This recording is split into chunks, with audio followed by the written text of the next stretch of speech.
پھر ہمیں صرف اور صرف جنت کی فکر لگ جائے گی. اللہ بس ہمیں اس جنت کا وارث بنا دینا جہاں پر تو اعلان کرے گا کہ آج کے بعد میں اللہ تم سے ناراض نہیں ہوں گا, آج میری خوشنودی تم پر ظاہر ہو گئی. پھر اللہ اس کے بعد ایک اور اعلان کریں گے, آؤ آج میں تم سب کو اپنا دیدار کرواؤں گا. سبحان اللہ. یا ایھا النبی, اے نبی صلی اللہ علیہ وسلم, کافر اور منافقوں سے جہاد کیجئے اور ان پر سختی کیجئے, اور یاد رکھیے کہ ان کا ٹھکانہ دوزخ ہے اور وہ بہت ہی برا ٹھکانہ ہے. یہ لوگ اللہ کی قسمیں کھاتے ہیں کہ انہوں نے وہ بات نہیں کہی, حالانکہ انہوں نے واقعی کفر کی بات کہی تھی, اور اس طرح انہوں نے حق اسلام لانے کے بعد کفر اختیار کیا اور ان باتوں کا قصد کیا جن میں وہ کامیاب نہ ہو سکے, اور انہوں نے محض اس واسطے انکار کیا کہ اللہ اور اس کے رسول نے اپنی مہربانی سے ان کو غنی بنا دیا تھا. بس اگر وہ توبہ کر لیں تو ان کے لیے بہتر ہوگا, اور اگر نہ مانے تو ان کو دنیا اور آخرت میں دردناک عذاب دے گا اللہ, اور ان کے لیے دو روئے زمین پر کوئی مددگار نہ ہوگا اور نہ ہی کارساز ہوگا. دیکھیے جب اللہ کریم انسان سے ناراض ہو جائے, پھر دنیا جہان کی ساری طاقتیں مل جائے تو اس انسان کا کچھ کر نہیں سکتی. جب اللہ ناراض ہو جائے تو پھر اللہ فرماتے ہیں اس کے لیے نہ کوئی دوست ہوگا, نہ کوئی مددگاری کا کوئی سہارا ہوگا.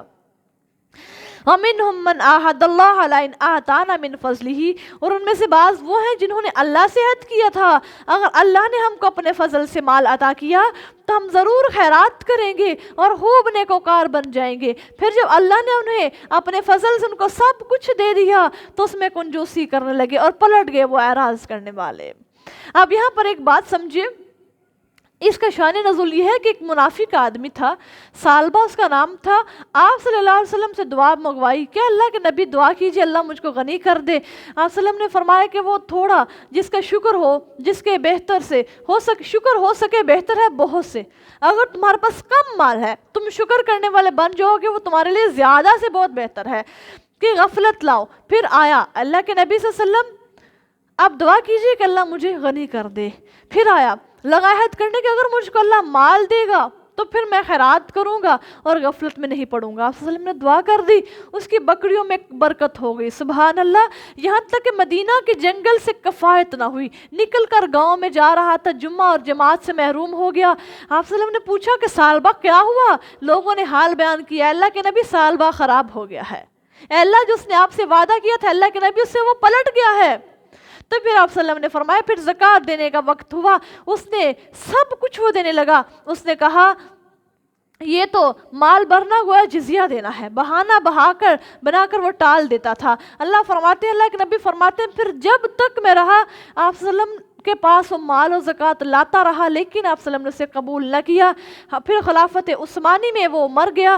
اس کے پیچھے تو ابوبکر صدیق کا دور آیا, عمر فاروق کا زمانہ آیا, اس نے تب بھی زکوٰۃ دی. تو ان خلافاء نے بھی ان سے زکوٰۃ لینے سے انکار کر دیا کہ جس نے اللہ کے نبی کو زکوٰۃ نہیں دی. تو اللہ فرماتے ہیں کہ کچھ لوگ ایسے ہوتے ہیں, پہلے کچھ ہوتے ہیں بعد میں کچھ ہو جاتے ہیں. تو دعا کیا کیجئے اللہ سے, اللہ اگر ہمیں مال دے تو اللہ ہم سب تیرے راستے میں ضرور خرچ کریں گے.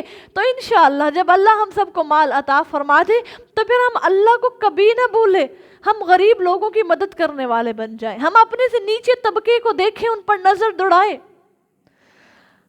فَأَعْقَبَهُمْ نِفَاقًا فِي قُلُوبِهِمْ, سو اللہ نے ان کو اس امر کی سزا میں کہ انہوں نے اللہ سے جو وعدہ کیا تھا اس کی خلاف ورزی کی اور ہمیشہ جھوٹ بولتے رہے, ان کے دلوں میں یوم ملاقات تک نفاق ڈال دیا.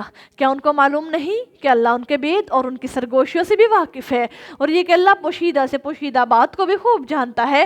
الذین یلمزون المتطوعین من المؤمنین فی الصدقات, یہ ایسے لوگ ہیں کہ مسلمانوں میں سے جو لوگ صدقات میں خوشحالی سے حصہ لیتے ہیں, ان پر طعنہ زنی کرتے ہیں, اور ان لوگوں سے جن کو اپنی محنت کے سوا کچھ بھی میسر نہیں ہوتا ہنسی کرتے ہیں.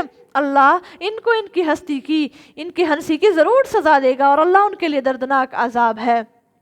اللہ فرماتے میں نے ان کے لیے دردناک جو ہے عذاب تیار کر رکھا ہے. استغفر لہم او لا تستغفر لہم, نبی صلی اللہ علیہ وسلم آپ ان کے لیے مغفرت طلب کریں یا نہ کریں, اگر آپ کو ان کے لیے 70 بار بھی بخشش طلب کریں تو بھی اللہ ان کو ہرگز جو ہے معاف نہیں کرے گا. یہ اس لیے ہے کہ انہوں نے اللہ کا اور اس کے رسول کا انکار کیا, اور اللہ نافرمان لوگوں کو راہ ہدایت نہیں دکھاتا. اب جو منافق آدمی ہوتا ہے نا، وہ اپنے دو اعمال کی وجہ سے مرتے دم تک نفاق پر رہتا ہے۔ نمبر ایک وعدہ خلافی، اور نمبر دو جھوٹ بولتا رہتا ہے۔ تو اللہ فرماتے ہیں منافقین جو ہوتے ہیں جب وہ مرتے ہیں تو ان کی جو ہے کوئی انسان اس کے لیے مغفرت کی دعا بھی کرتا ہے تو وہ بھی قبول نہیں ہوتی۔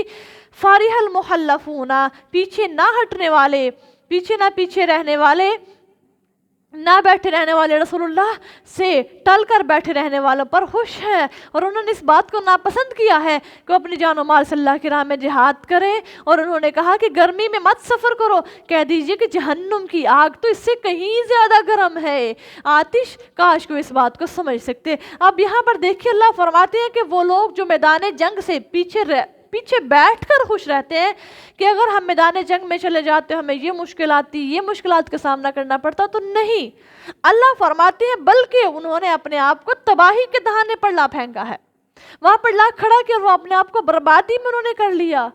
بلکہ اللہ فرماتی ہیں تم کہتے ہو کہ میدان جنگ میں جائیں گے، سفر کریں گے تو گرمی کی شدت بہت زیادہ، بلکہ ایسی بات نہیں ہے۔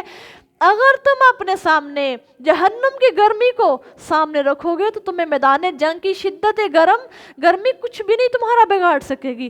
ذرا امیجن کیجئے، آج ہم کچن میں کوئی کام کر رہے ہوتے ہیں، ہمارا ہاتھ جل جاتا ہے، وہ ہمارے ہاتھ پہ ذرا سی وہ ہوا ہوتی ہے جو ہم پلیٹ سائڈ پہ کھڑے ہنڈیاں بناتے ہوئے وہ پڑ جائے تو یقین مان اتنی جلن ہوتی ہے، برداشت نہیں ہو پاتی۔